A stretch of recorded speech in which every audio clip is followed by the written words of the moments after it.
Welcome everybody. So it's so nice to have all of you here. We have 28 people joining us today, more to come. People are probably just running their errands and finishing up their meetings to be with us. Paul, it's such nice opportunity to be with you here. Your first time talking to us Brazilians. So for me, it's a completely pleasure to have you here, and I hope we are going to enjoy as much as we can. I already have given them a little bit of how this session is going to go. First, you're going to share your own insights, your wisdom with us, some examples. I have shared some of the questions with you, which you're going to be tackling them along your talk. But also, we will have a Q&A in the end. You froze again? Yes.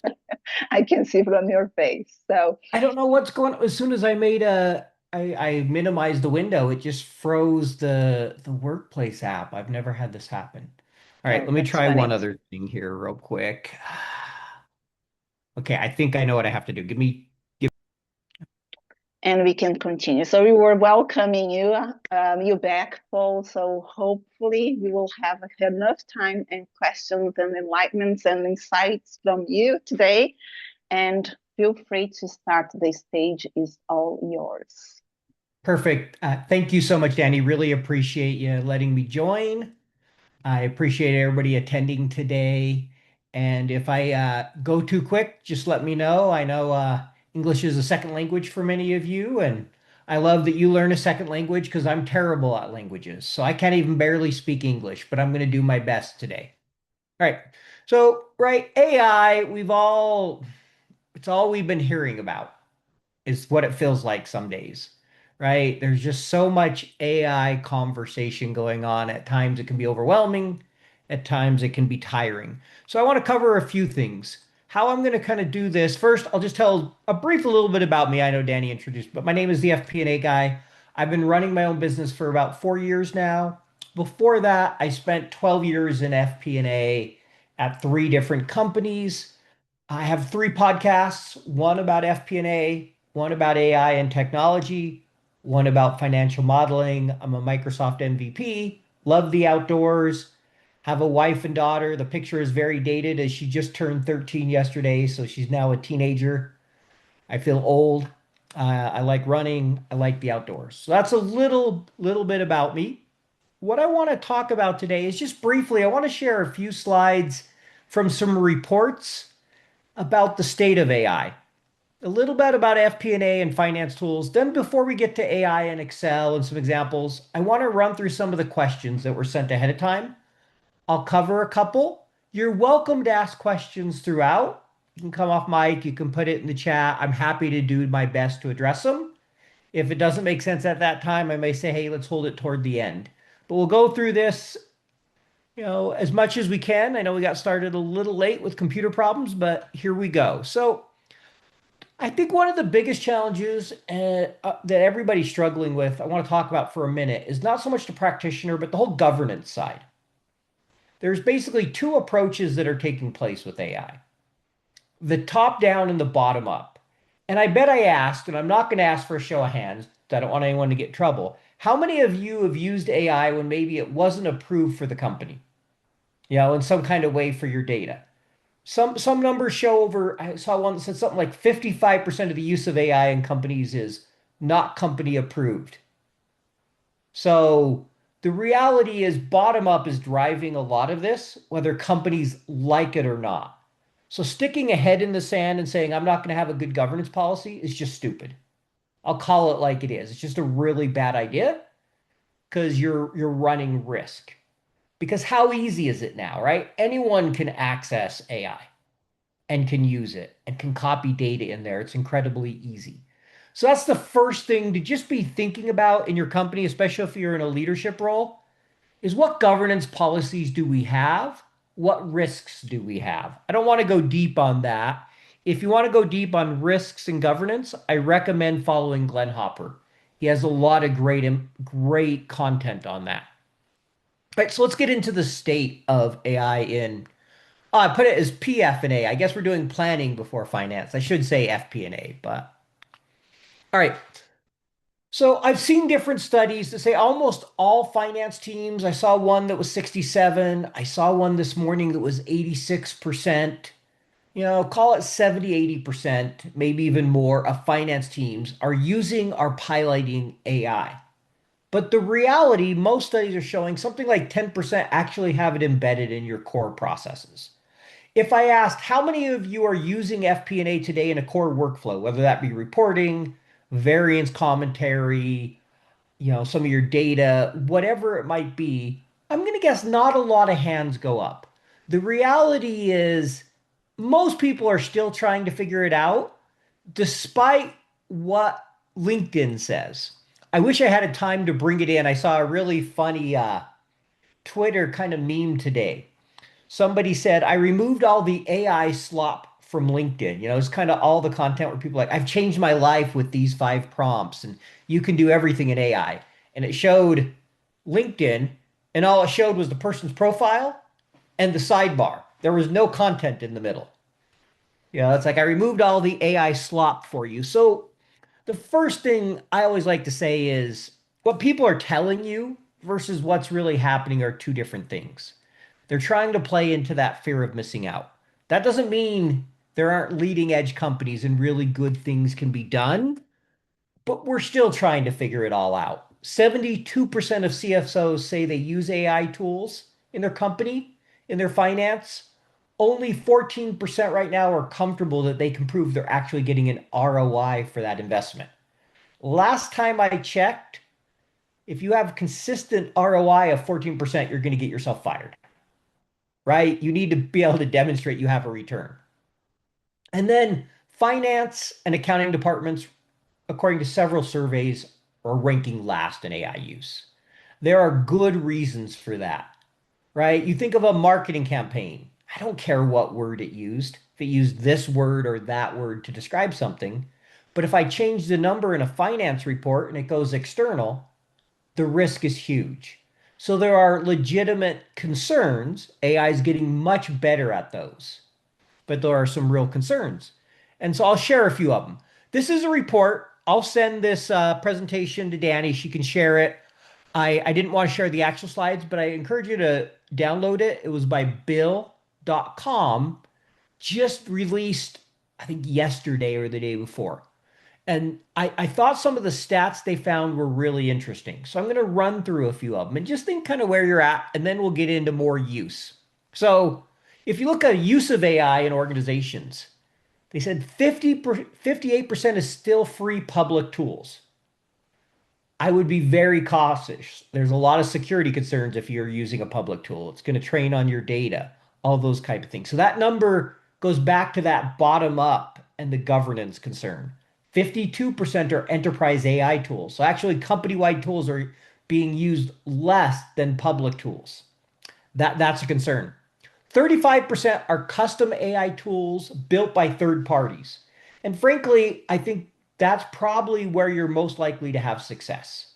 If you look at FP&A, it is one of the roles that requires the strongest soft skills, communication side, and technical skills out there. Now throw learning AI and learning how to build agents and being able to decide if something should be probabilistic or deterministic and should I write code here and building workflows. Not that you can't do it, but it's a lot.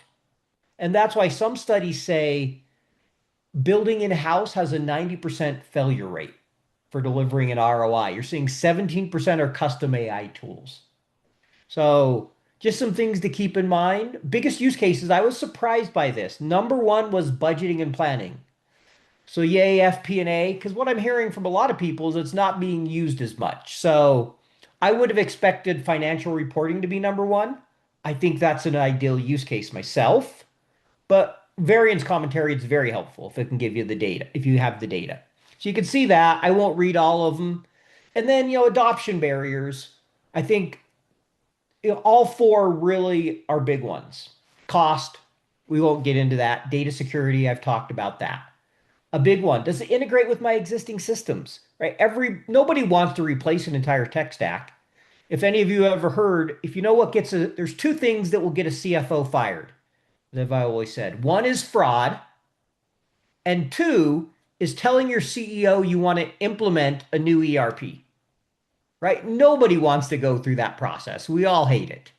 So we want to use our existing systems as much as we can. And then data quality. If I ask for a show of hands, how many of you have perfect data?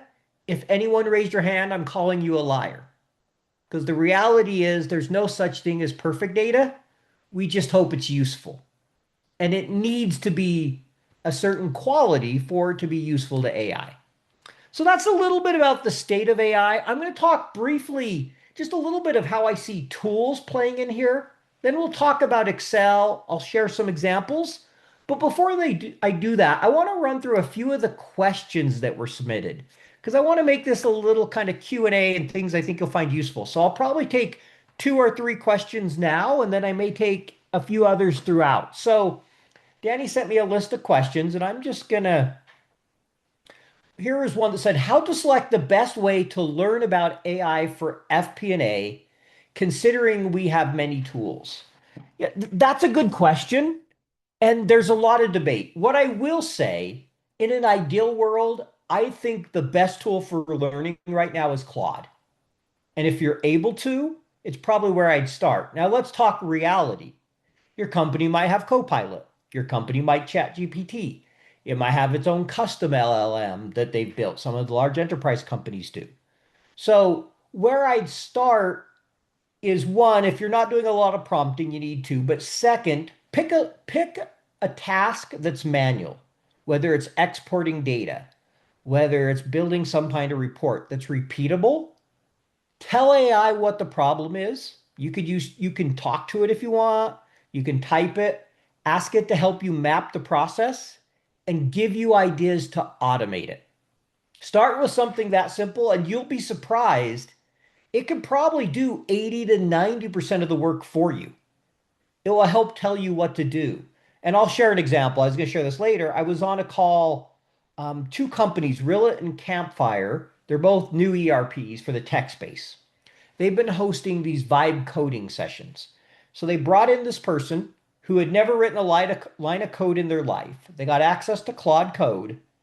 And in 24 hours, they build a reconciliation process that sits on their computer that reconciles all their accounts receivable, goes through and reconciles all of it to statements, takes it, 15 minutes, takes it a couple minutes, it kicks out an error report. They spend half an hour. They used to spend 24 hours every month reconciling it all. Instead, they spent a day, basically. I think they said they spent 8 hours building it. They actually spent less time building their own solution than they were spending every month doing it. And this was someone who they didn't know anything about code. They just gave it a try and used prompting. So there are some pretty amazing use cases out there, but start simple with something that's low hanging fruit and ask AI to help walk you through it. That would be my recommendation there. How can FP&A teams use AI to actually influence decisions instead of just making reporting faster? I think that's a great question.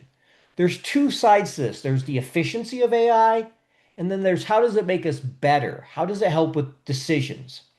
The ideal world is to have AI that's hooked into all your systems because then it sees the big picture and can surface things we're not aware of. Obviously, many of us, most of us are not there. So I think the way to use it is think of AI like a thought partner. So I had a CFO on, Josh Schumer, CFO of Insight Software. And he goes, being in the CFO role is a lonely role, is the way he put it. There's not many people I can go talk to about things I'm thinking about and challenges I'm facing. Because, right, there's nobody above the CFO in the company in the finance department, and the CEO is very busy. He said, that thought partner has become AI for me. Tell it the challenges you're dealing with. Ask for its advice.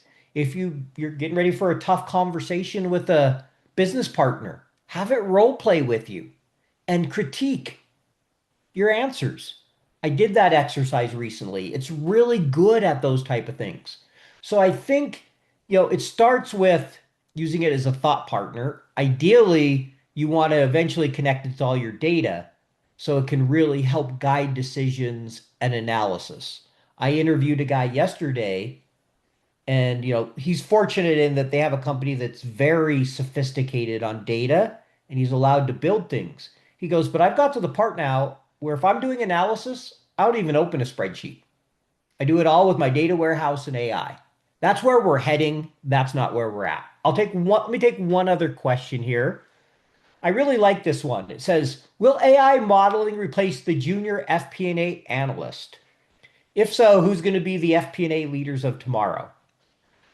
So education's going to have to change. None of us know the exact answer to that. I asked that question of the guy who runs Wall Street Prep, Matan Feldman, more around investment banking.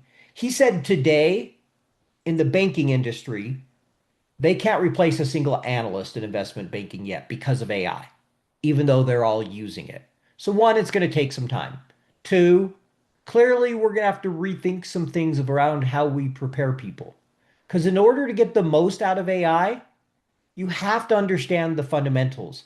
A quote I've probably said 20 times or more, I share all the time, is AI is a magnifier. If you know what you're doing, it will magnify that. If you don't know what you're doing, it will magnify that. In other words, if you try to fake it with AI, it's just a matter of time till it burns you. If you know what you're doing really well, it can make you look like a superstar. So make sure you understand the foundations. We're going to have to figure that out. I'm not sure what, the analyst of the future is, but I think some of the education has to change. Some of the fundamentals of really learning the job are going to be learned before, or companies are going to have a more intense internship period where you're learning. Because if you don't understand those fundamentals, you're going to have a lot of problems with AI, not even talking about the leaders. So I definitely think everybody's going to have at some point agents, and the way we work will be very different. I'm just not sure. I worry about how we gain those fundamental skills if more and more is being done by AI. And I think people a lot smarter than me are trying to figure that out. All right.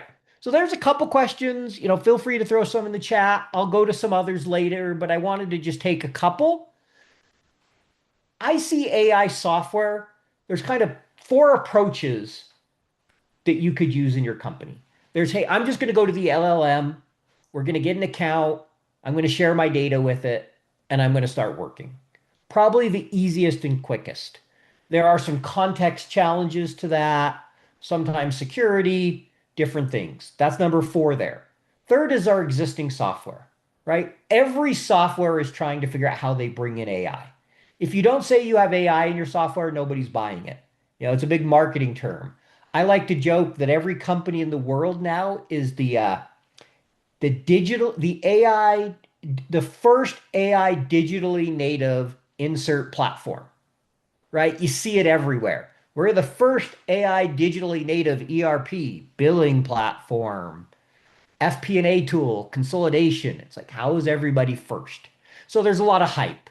So there's the existing software, there's the add-ons, which what this is, and we're seeing this along analyst tools and seeing some really good results, is it's basically a layer that sits on top of all your systems and speaks with all that data and does analysis for you. I think that's one of the biggest ways, because like I said, most people don't want to rip out their systems. If you're building and you need to do it, it's a great time to start replacing it with AI.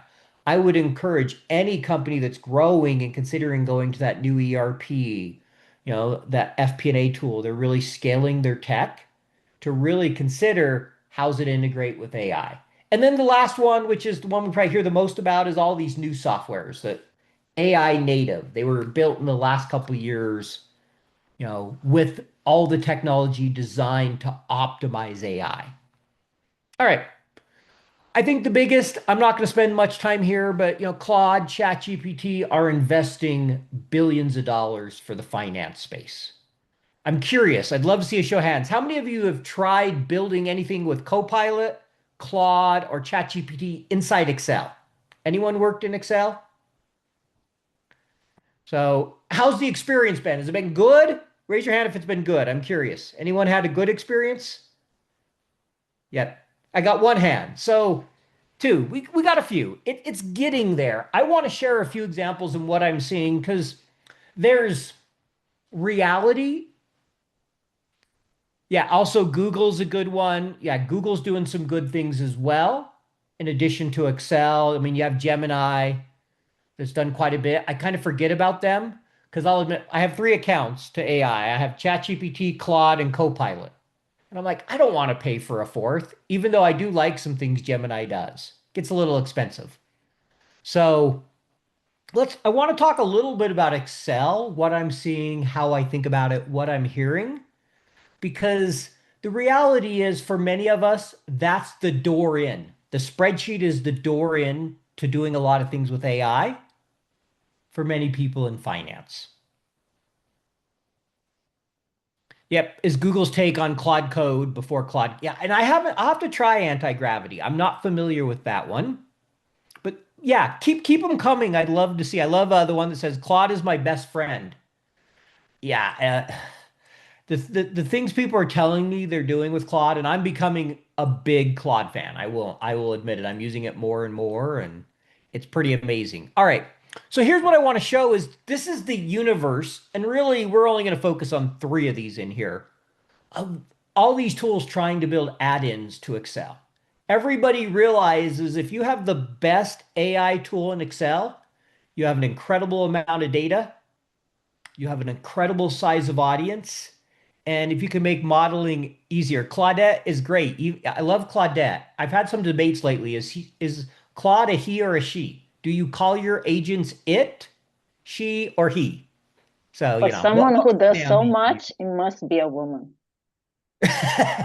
Well, it does claim to know everything, so it does have to be a woman. I would agree. Oh, wait, no, did I say I'm kidding? I'm gonna get myself in trouble. Thank you, Danny. All right. So, what's interesting is if you go to LinkedIn, everybody claims Excel is dead. I love this one. Here are 10 AI tools that make Excel seem like a toy. And Excel is dead. AI just replaced it.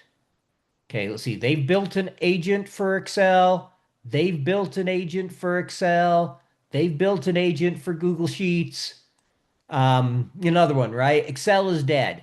My favorite, it's over. Rest in peace, Excel. AI powered spreadsheet demo. The company that was the demo for this video, within about a month of after releasing their spreadsheet, they added an Excel add in, and now that's pretty much all they advertise. So the first thing I'd say is Excel is not going away. Is the way we're going to use Excel fundamentally changing? Yes.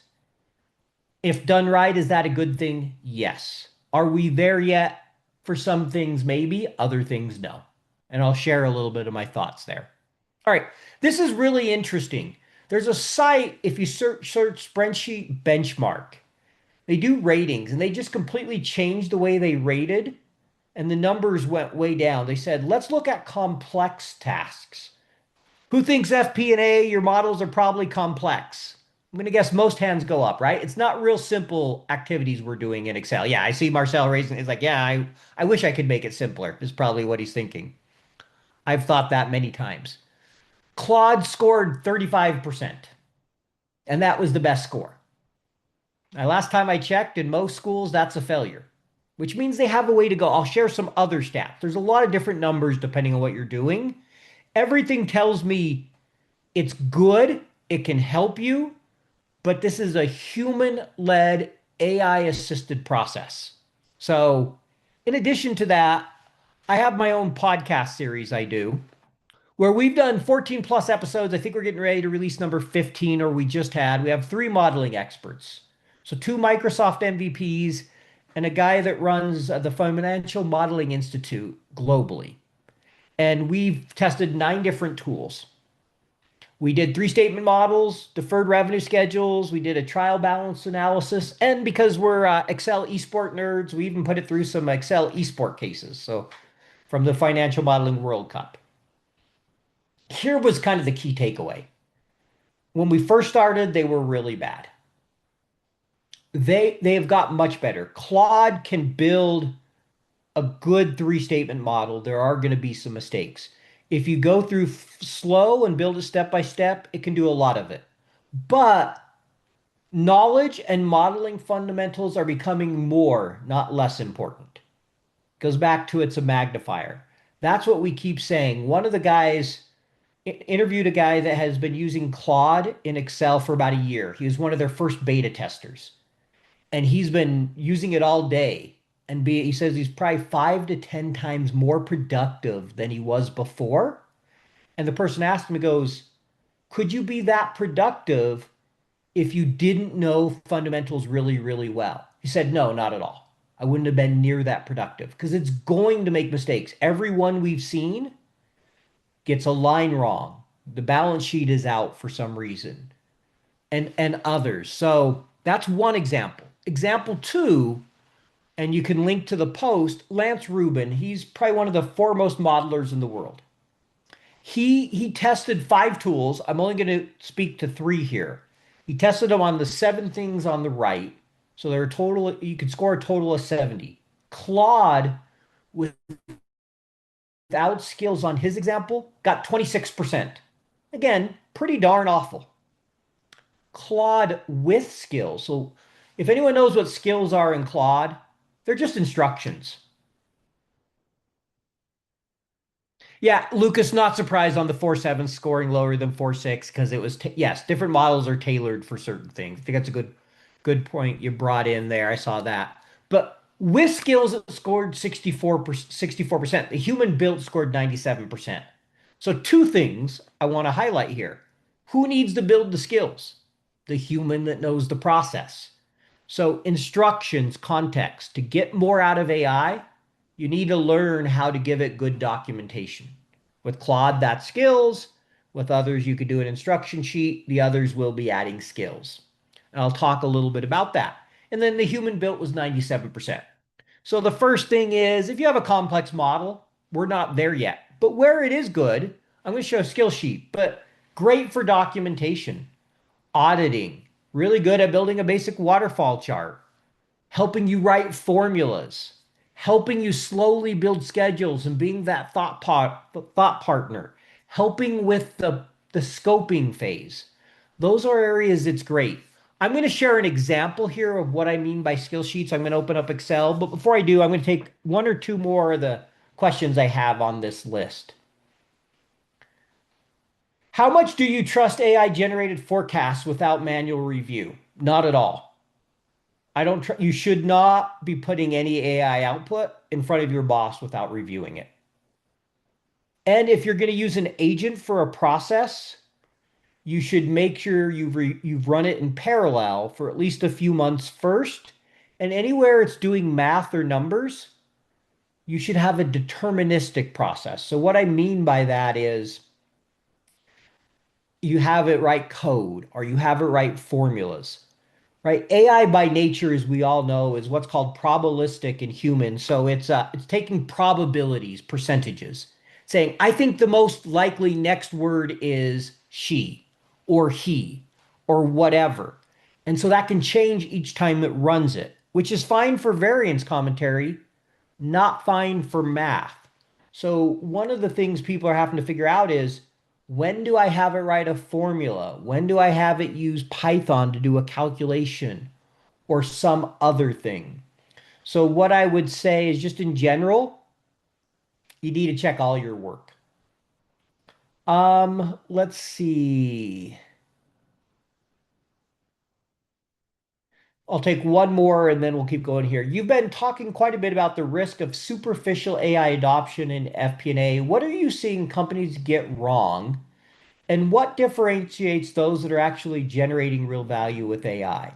So everything I'm hearing, and a lot of this comes from Glenn Hopper, who's doing it.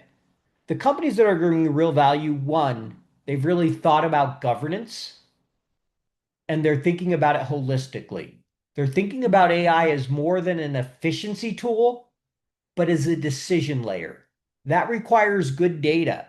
That requires real thought in your processes. One of my favorite quotes, and I think it applies maybe even more to AI than it does to software, where old processes plus new software equals expensive, broken, old processes. The idea being if you don't revamp your processes and you bring new software, you're wasting a lot of money. A lot of that's going to be true with AI. Meta just released a study where They revamped one of their finance processes. I can't remember if it was reconciliation or billing or accounts payable. But before they even applied AI, they spent 18 months documenting and rebuilding the process. But they took what they were doing from something like 10 days to half an hour. But they spent 18 months to get there. So the best long term, the ones as from an organizational and a finance standpoint that will get the most out of it are the ones that understand the value of planning and governance, which is the same as a model. How many of you have inherited a model that you start over because you can't understand it because it was designed poorly? I'm guessing almost all of you, right?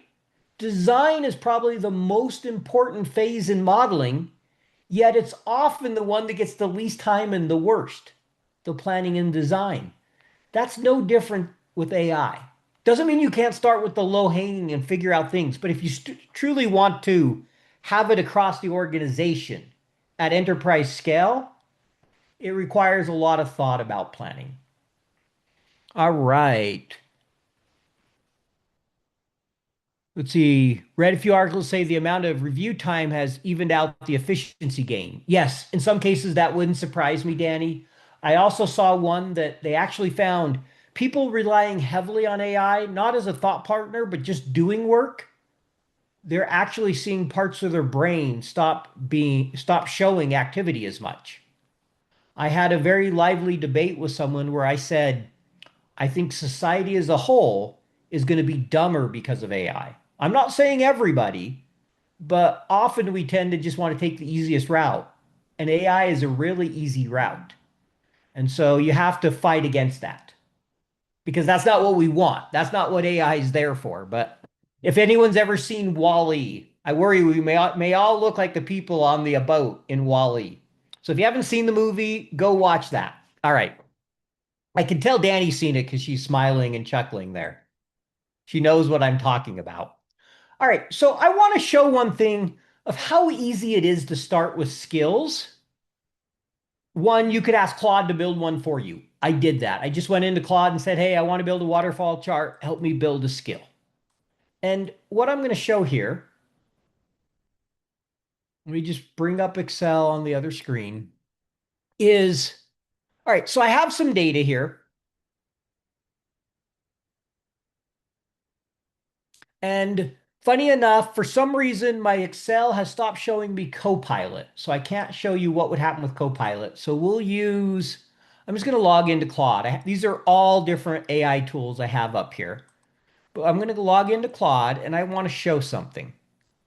So I have this instruction sheet. This is basically a skill. All Claude does is it packages it as a markdown, a certain type of file, and allows you to load it to the LLM or on your local machine to store it. Um, Microsoft has said, hey, building skills gets much better results. And skills are an instruction sheet. So I gave it a simple instruction sheet with how I like to see my column chart as an example. So what I'm going to do here, I'm just going to highlight this data. I'm going to give it a pretty simple prompt, say, build me a column chart with the data highlighted, if I can type, data highlighted, focusing on using best practice data visualization techniques. I will be sharing it with my CFO, and the goal is to show 2025 sales performance. The data is pretty clean. This is pretty easy. Do not use the clustered column instruction sheet to build it. Use your own knowledge base. So I don't want it to use that sheet, so I'm just going to tell it to do it. It will take it about a minute to build here. So I'm going to let it run for a minute, and I might take one more question while it does that. Let's see. Are we moving toward a world where AI agents will replace traditional Excel-based modeling, or will AI simply become an add-in to our existing spreadsheets? Short term, I think it's an add-in. I do think it's going to replace analysis first. Um, could it replace modeling in the long run? Potentially. I think the spreadsheet has a place because it's great for MVP. It's the perfect form factor. It's transparent. Let's see. I'm just going to tell it that works because it provided me some suggestions. Please proceed. And so I think we're moving for modeling toward an Excel add-in, at least for the foreseeable future. 5, 10 years from now, or when we all hit AGI and we have artificial general intelligence, all bets are off. How have you built the habits with help of Claude itself? Yeah, the skills. I mean, literally, and I could show an example here. Oh, the chart is already built. Okay, I'm not seeing the chart. Would love to know where it built it. It says it's built. Eh, this is a first. It's telling me it built it, but it's not there. One of the many joys of AI sometimes. Ah, there's where I put it. So there's its chart. Pretty good. I highlighted the first one. Now what I'm going to do is, but what I find, this time I put it on a separate sheet and it put it on this sheet, which was one of my instruction sheets. Not necessarily where I wanted it, but it did a good job. I get something different every time without instructions. Now, if I give it instructions and let it build a column chart, place it on the column data sheet using the instructions I gave with the data on the column data sheet. And I'm just going to tell it sheet with the instructions I gave on the clustered column instructions. But what's interesting is I've built it 3 times, not using instructions. Every one looks completely different in the different coloring, it places at different places. And now if I do instructions, I've built it 5 or 6 times, pretty much comes out the exact same every time. That's the benefit of instructions. And yeah, really building these skills is as simple as asking Claude to help you. Or if you know what you want, then you can start writing the instructions yourself. In this case, in my instructions, well, that's building. Here's some of the things I did. I said, hey, the row contains the following columns. I originally had 3. You can see I made a mistake here. It only has 2 now. I tell it, hey, select the first 2 columns. I tell it what color to use. I tell it to include labels. I tell it what gap width I want. So I give it the basic requirements. Say, hey, I don't like legends. I don't like things to overlap. I tell it what I like. And this is exactly like the one I use in one of my courses. I like kind of a darker blue. Now, I might make some of these things bigger. I don't like an outline around it. So I could tell it the font sizes. I haven't. And I probably would to finalize this. I'd say, hey, for data labels, maybe use a font size of, say, 12 or 14 or whatever I think works well. But it's a lot of trial and error is what I'm finding. I'm just scratching the surface on it. So that's an example.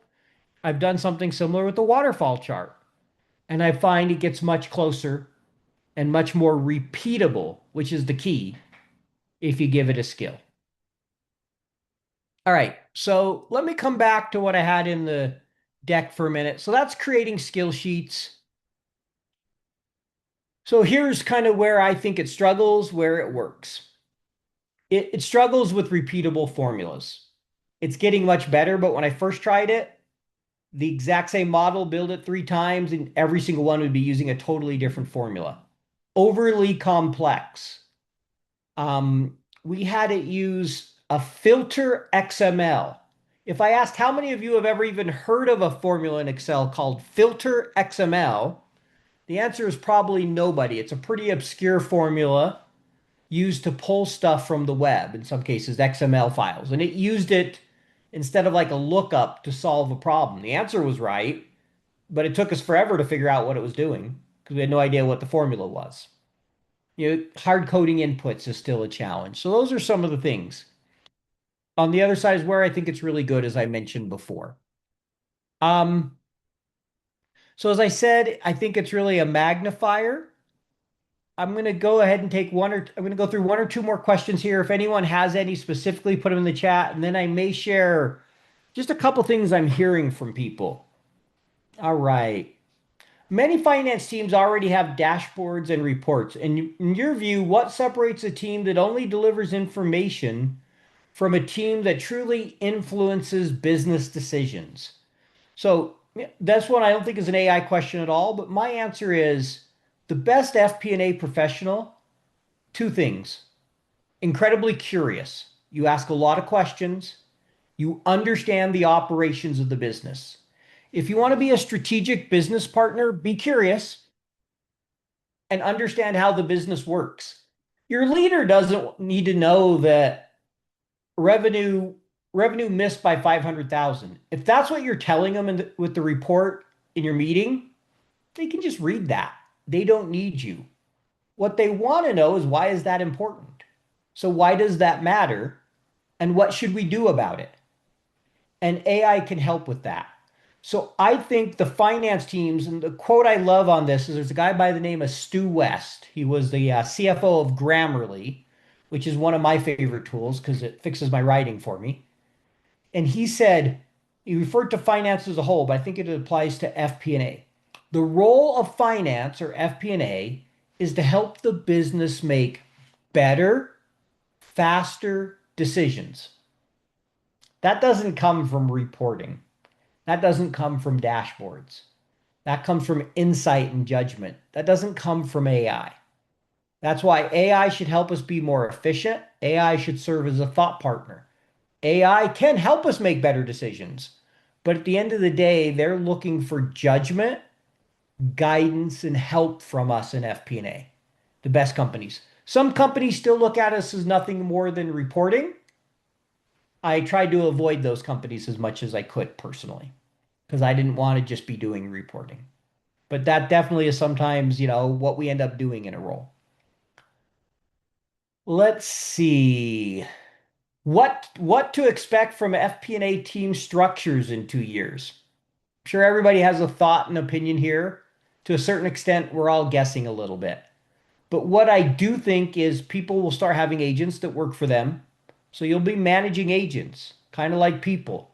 Crazy idea. I interviewed a guy. He runs a large company that's growing very fast, that's an AI billing platform.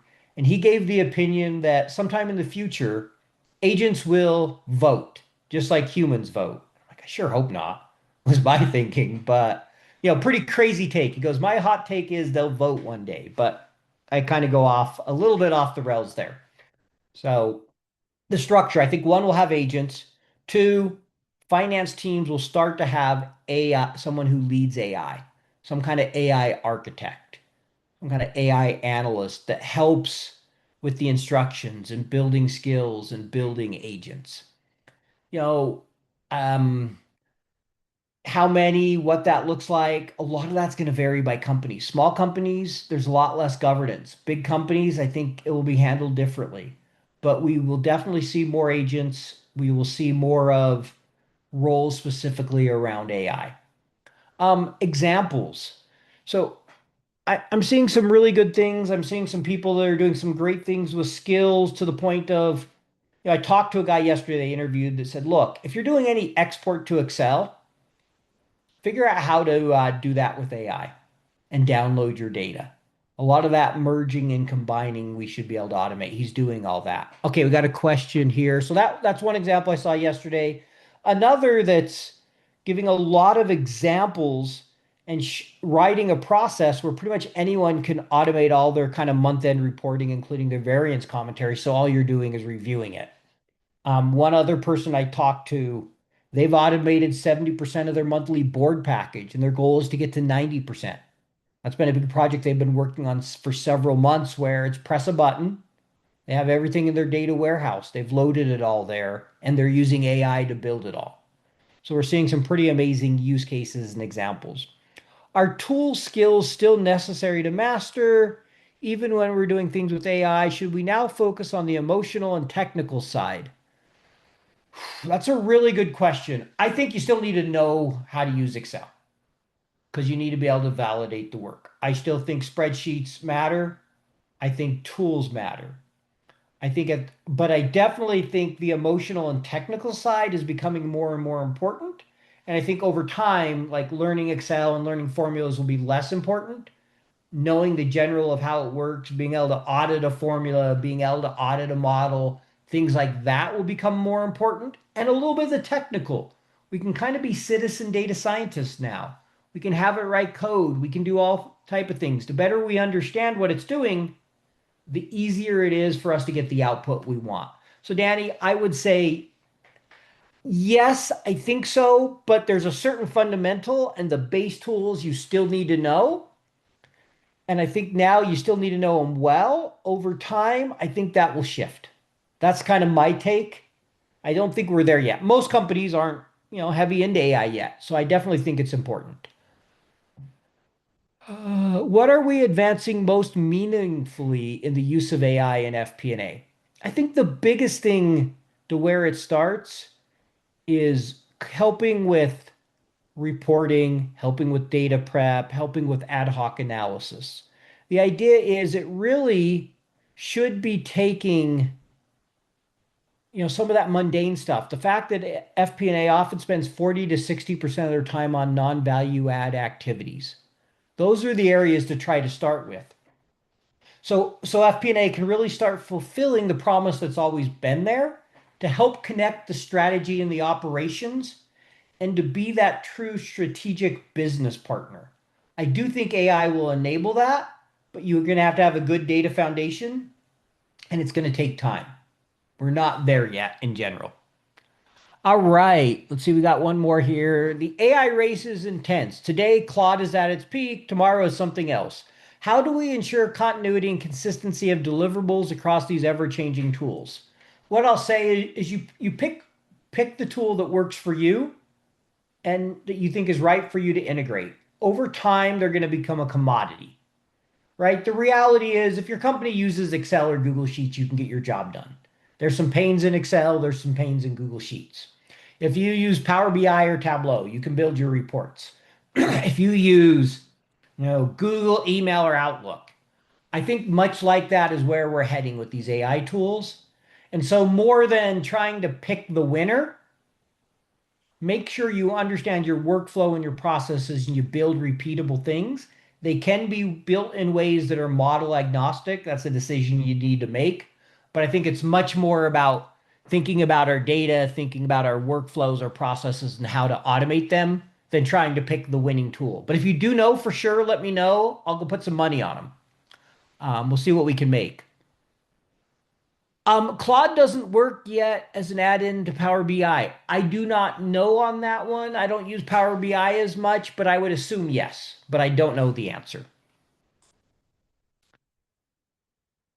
How do we bring Yeah, I think AI can be incredible for market intelligence. Let's take, how many have ever had to do a competitive benchmark where you've had to go out and look at 10Ks or 10Qs? AI is fabulous there. Let it summarize. Let it summarize the MD&A. Let it get you started. Yeah, you might still need to review it, but instead of a day, maybe you get it done in 2 hours. And so I think it's really good on key trends.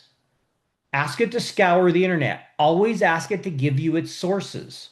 Ask it to quote where it pulled stuff from to make it easier for you to validate that it didn't make something up. All right, I got a really complicated one. Thanks. With agentic AI gaining increasing space in the corporate environment, what is the role of technology providers in calibrating the autonomy of these tools? How do we balance fully autonomous configurations versus human in the loop approaches? I right now I think everything has to start human in the loop. If I'm doing something totally autonomous, I want to make sure it's deterministic, not dependent on Gen AI for the full solution, because Gen AI is probabilistic. Companies are doing a really good job with helping with that context. I think most people will ultimately go with the solution with companies that are implementing for a lot of people than building it in-house. But everybody will take a different approach on that. Thank you for that complex question, Lucas. He's proud of it. So, I mean, that's what I have. Maybe take one more question here. I know we're kind of toward the top of the hour and don't want to keep you guys too long. I know we started a little late, but if there's one or two more questions, I can do that, and then To we'll wrap finalize, it Paul, and let everybody actually go. we'll change gears a little because there is a couple of Okay. questions that we can finish up. One of them is about skills for FP&A for a person who wants to work globally. And second, books you recommend on FP&A area that you think everyone should read. Yeah, that's a great question. Let me think about it. So books, everybody. So Jack Alexander has some good stuff if you want a book on FP&A. If you want some more basic books, Asif Masani has some good stuff. I'm going to share more that aren't FP&A, but I think are some fabulous books. I really like Brent Dyke's Effective Data Storytelling. I'm a big fan of being able to tell the story. I think he's a great one.